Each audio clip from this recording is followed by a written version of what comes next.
할렐루야. 역대상 4장 말씀 함께 나누겠습니다. 4장에서는 이 족속별로 그들의 상황들을 기록하는데 유다 족속과 시몬 족속을 기록하고 있습니다.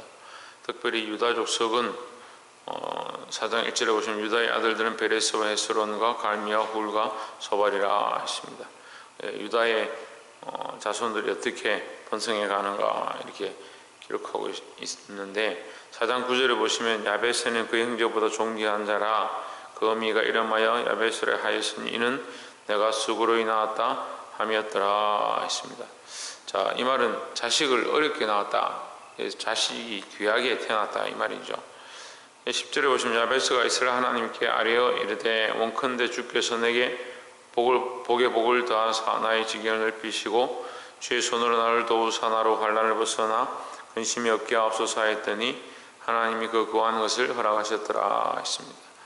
자, 우리가 역대상 4장 10절 말씀은 축복의 말씀을 우리가 잘 사용하고 또 액자도 만들기도 하고 집안에 이렇게 걸어두기도 합니다.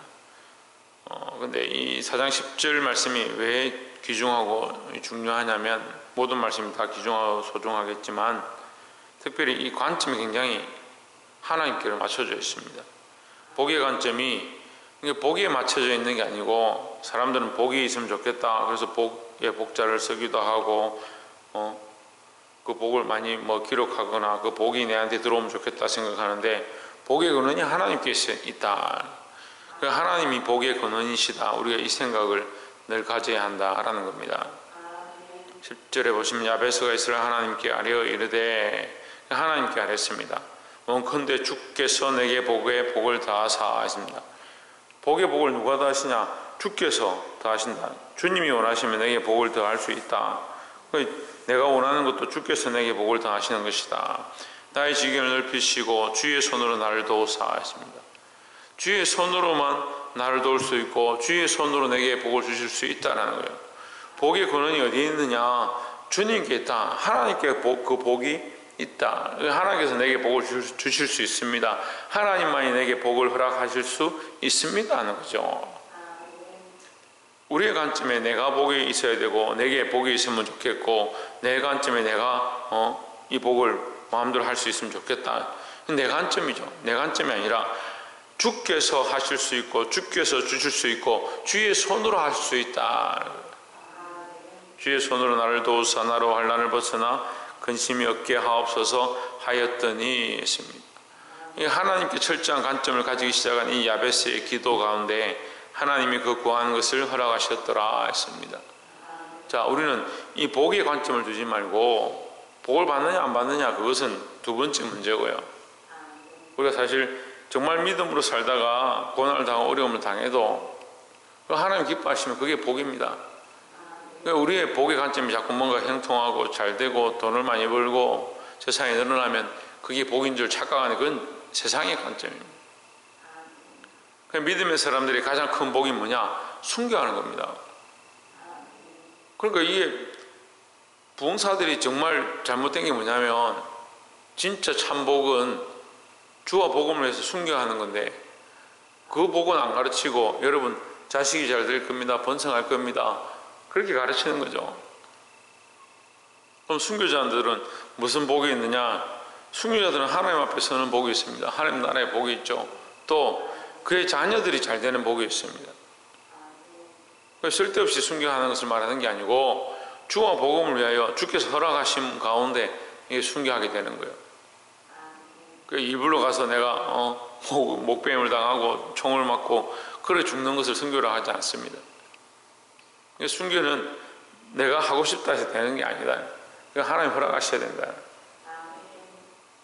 그래서 제가 이제 순교하라고 얘기하는 건 아닌데 우리의 복의 관점이 뭐가 돼야 되느냐? 이 땅에서 잘 되고 잘 먹고 건강하면 그게 복이다. 이게 복의 관점이 잘못된 겁니다. 복의 관점은 뭐냐? 하나님이 허락하시고 내가 하나님 안에 있고 하나님이 인도하시는 그 자체가 복이다라는 거죠. 철저하게 하나님 관점을 가지면 내 삶이 어떠하고 내게 어떠한 형통함들이 있고와 관계없이도 내가 하나님을 바라보는 것 자체, 하나님을 알게 된 것 자체, 믿음을 가지게 된 것 자체가, 십자가의 그 은혜를 기억하는 것 자체가 뭐다? 그 자체가 복이다.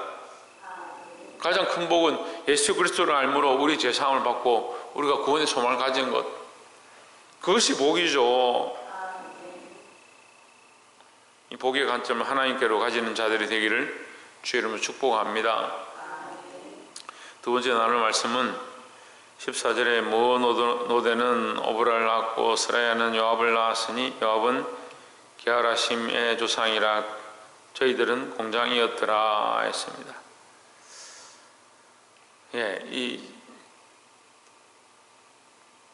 유다의 족속 가운데서 이 직업이 나오는데요. 이 공장이 등장하고 21절에 보시면 유다의 아들 셀라의 자손 레가의 아비 에르와 마레사의 아비 라다와 세마포 짜는 자의 집 곧 아스베아의 집 족속과 이 세마포를 짰다. 공장이고 세마포 옷을 짜고 22절에 또 요김과 고세바 사람과 요아세의 모압을 다스리던 사람과 야수비네 헤민이 이는 다 옛 기록에 의지한 것이다. 이 모든 사람은 옹기장이가 되어 숲풀과 산을 가운데 가는 자로서 거기서 왕과 함께 가여 왕의 일을 하였더라 했습니다. 예, 공장도 나오고 세마포 짜는 자도 나오고 목자도 나오고 여기 옹기장이까지 등장했습니다. 각종 직업이 나오는 거죠. 우리가 어떠한 직업 가운데 있든지 주를 위해 하나님의 자녀임을 알고 주를 기쁘시게 하는 자의 역할을 감당해야 될 줄 믿습니다. 우리가 직업이 다양하기 때문에 각 직업 가운데서 그 직업에 열심히 하고 그 직업을 하면 그만이지, 아닙니다. 우리가 각자 맡은 자리 가운데 이 손가락의 모양이 손가락 10손가락인데 10손가락이 똑같이 생긴 게 하나도 없습니다. 지문을 찍어도 지문도 다 다르게 나옵니다. 각자 모양이 있습니다. 하지만 일을 할 때는 이 손들이 어떻게 움직입니까? 똑같은 모양으로 움직이는 겁니다. 이게 우리가 하나님 앞에 각자 모양대로 각자의 달란트대로 자기가 맡은 일들을 하고 있지만 하나님이 원하시는 대로 쓰임받는 자들이 되어야 될 줄 믿습니다.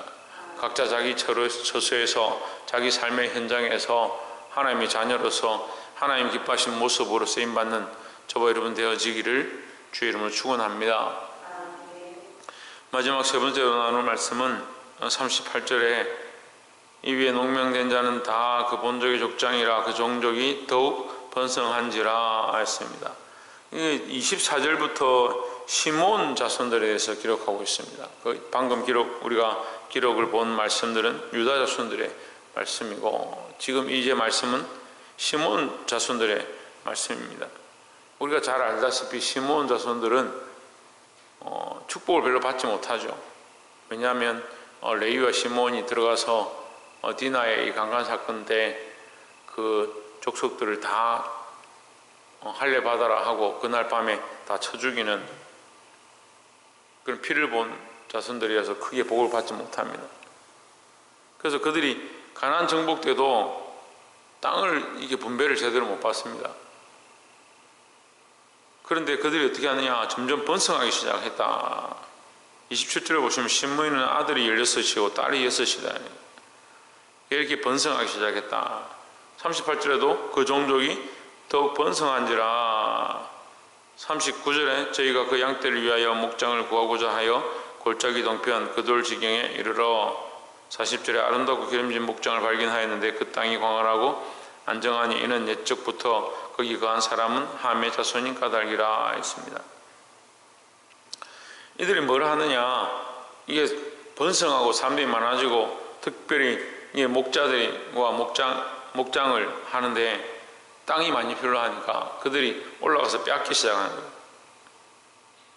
41절에 이 위에 농명된 자가 유다왕 히스기야 때에 가서 저희의 장막을 쳐서 파하고 거기 있는 모님 사람을 쳐서 진멸하고 대신하여 오늘까지 거가였으니 이는 그 양떼를 먹일 목장이 거기 있음이라 했습니다. 43절에 보시면 피하여 남아있는 아말렉 사람을 치고 오늘까지 거기 거하였더라 했습니다.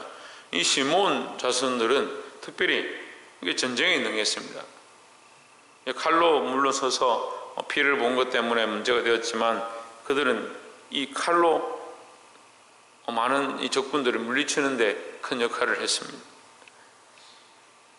이들이 번성하니까 그 땅에 그냥 머물러 있고 그냥 자기들이 있던 받은 대로 그냥 이렇게 살지 그렇게 하지 아니하고 어떻게 하느냐, 올라가서 땅을 치하기 시작하고 쳐서 적군들을 파하고 아말렉 사람들을 쫓아냈다. 여러분, 우리가 하나님께서 주신 사명들을 감당해야 하고, 특별히 이것은 뭘 말하냐면 우리는 정복하고 도전하고 전해야 된다. 뭘 전하냐? 복음을 전하고 예수 그리스도를 전하고 내 믿음을 전하는 역할을 감당해야 합니다. 그냥 내게 주어진 삶의 영역 가운데 내게 주어진 것이 족하니 그냥 이렇게 살고 끝내는 것이 아니고 하나님의 은혜로 살아가야 되고 하나님의 은혜로 수많은 영혼들을 살리고 이 복음의 통로로서 쓰임받아야 합니다. 여러분, 도전하셔야 됩니다. 말씀을 듣지 못하는 자들에게 말씀을 전하는 것, 복음을 듣지 못하는 자들에게 복음을 전하는 것, 이것이 우리에게 도전의 일들이 필요하다는 거죠. 어떤 일은 평생 전도하지 않습니다. 어떤 사람들은 평생 복음을 말하지 않습니다. 도전하지 않고 정복하지 않으면 아무것도 할 수 없습니다.